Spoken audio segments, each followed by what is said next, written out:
वास्तविकता तो यही है कि अब वो दादी के दहेज में आया था। हाँ। हमारे आपके गढ़वाले भाषा में कह लिए गिरडा। अच्छा। वो उसके अंदर ले जाके वहाँ ले जाते थे, वहाँ से यहाँ लाते थे, बाकी विशेष कोई पूजा नहीं होती थी। अच्छा, नमस्कार, मैं हरीश एक नवे अनुभव में आप सबका स्वागत करता हूँ। इस समय मैं आ रखा हूँ उत्तराखंड राज्य के टिहरी जिले के घनसाली क्षेत्र के पुखार गांव में, और यहाँ पर हूँ मैं इस समय भगवान नरसिंह देवता के मंदिर में। यहाँ पर मेरे साथ मौजूद हैं इस मंदिर के अध्यक्ष, उनसे जानेंगे इस मंदिर के बारे में। मैं मोर सिंह रावत, ग्राम पोखार, पट्टी विलंग, जिला टिहरी गढ़वाल। जी सर, मैं जानना चाहूँगा इस मंदिर के इतिहास के बारे में, कहाँ से लोगों की आस्था इस मंदिर से शुरू हुई? जी। आज से लगभग 160 साल पहले जी मेरे दादाजी की शादी ग्राम कांगड़ा, जी, पट्टी केमर, हाँ, वहाँ से हुई थी। जी मेरी दादी के साथ में वहाँ जो नरसिंह देवता है जी, उसके 2 निशान दहेज के रूप में जी जी जी मेरी दादी जी के साथ आए थे। लगभग उसके पश्चात ये हमारी तीसरी पीढ़ी, चौथी पीढ़ी चल रही है। जी।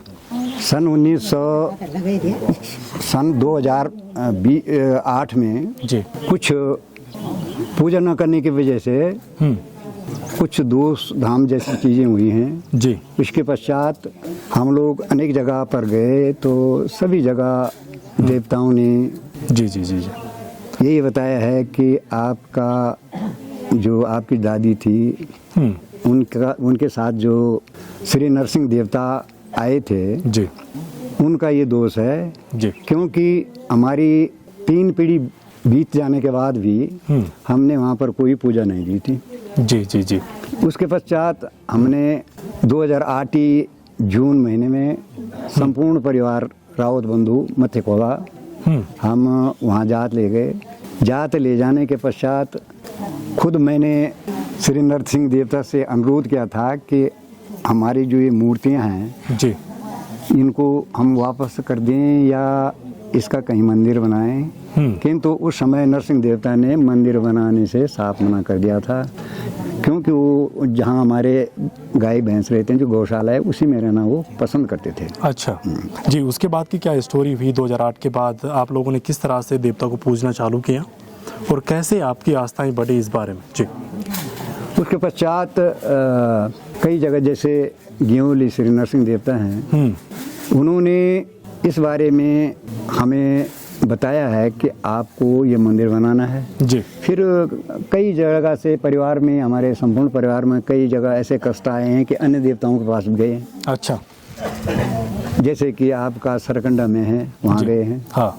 फिर उन्होंने बताया है, उन्होंने क्योंकि जो भी व्यक्ति वहाँ पर देवता का जो अवतारी था उसने तो ये जगह देखी नहीं थी। बिल्कुल। किंतु उन्होंने बिल्कुल एक्यूरेट सही हाँ जगह के चिन्ह लगा के बताया कि ऐसा ऐसा पत्थर है, हाँ, और गौशाले के साइड में है, आप वहाँ पर जो है ऐसा ऐसा मंदिर बनाओ। अच्छा। उसके बाद हम सभी लोग, हमारे जो 29 परिवार रावत बंधु हैं, हम जो कांगड़ा श्री नरसिंह देवता का अवतारी था जो कि चमियाला में रहते थे, संपूर्ण परिवार हम 29 परिवार वहाँ गए।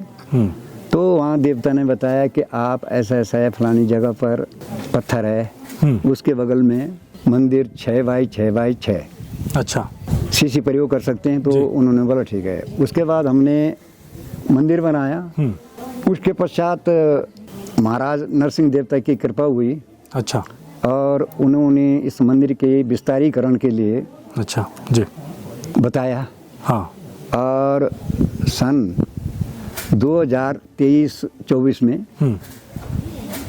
हमने ये मंदिर बनाना शुरू किया, और 24 के लगभग अप्रैल महीने में ये मंदिर जी कंप्लीट बन गया।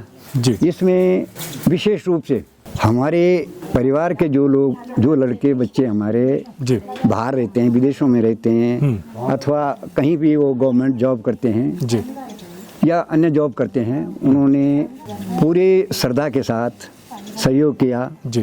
और लगभग इस मंदिर के बनाने में, और उसके बाद मंदिर बन गया, जून 2024 में जी हमने यहाँ पर 3 पुराण का आयोजन किया है जी और महाराज नरसिंह देवता की कृपा से संपूर्ण भंडारा किया।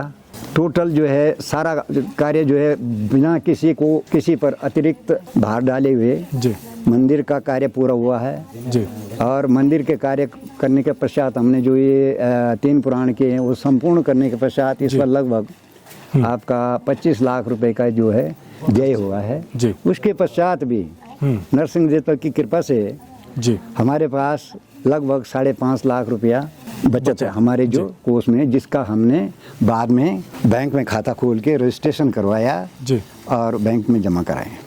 जी, बहुत बढ़िया बात है।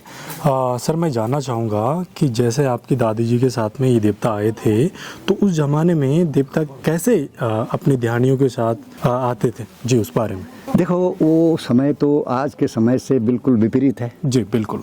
अब हमारे गांव में हमारी ज़मीनें 4 जगह हैं। एक हमारा डांडा है जी। एक फिर हमारे यहाँ ये जहाँ आज ये महाराजा नरसिंह देवता का मंदिर है। हाँ। इस तोक का नाम पिलखोली नाम तोक है। फिर हमारा नीचे कुंथियाना नाम जहाँ हमारी क्यारी की जमीन है जी।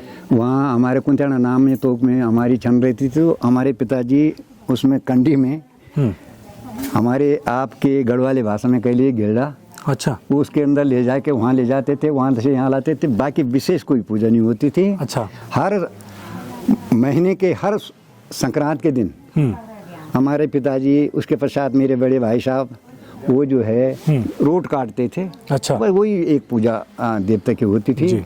और तब देवता इतना प्रचलित भी नहीं था और ना ही ऐसे मतलब कोई अवतारी था जी, और ना ही किसी का न्योता बोलता था। उस टाइम पे आपके परिवार का सीमित ही देवता था। शायद आपके पिताजी यही सोचकर साथ लेके जाते होंगे कि इनका आशीर्वाद हमारे साथ है, और शायद ये रावत परिवार का ही देवता था उस टाइम पे। और उसके बाद आपकी आस्थाएं बढ़ी, लोगों का विश्वास बढ़ा और आज के समय में यहाँ पर हज़ारों की संख्या में लोग आते हैं। हाँ जी। ऐसा है कि समझा नहीं है, वो रियलिटी तो यही है, वास्तविकता तो यही है कि अब वो दादी के दहेज में आया था। हाँ। तो अब इसमें जो मतलब आज देवता जो भी मतलब हम वो करता है तो हमारे 29 परिवारों के लिए करता है। बिल्कुल बिल्कुल बिल्कुल। और इसमें आज की डेट में गांव वालों को भी सहयोग मिला, ऐसा नहीं है बिल्कुल। लेकिन फर्स्टली मतलब पहली प्रायोरिटी जो होती है देवता की, वो हमारा परिवार है जी बिल्कुल। बाकी ऐसा है मैं आपसे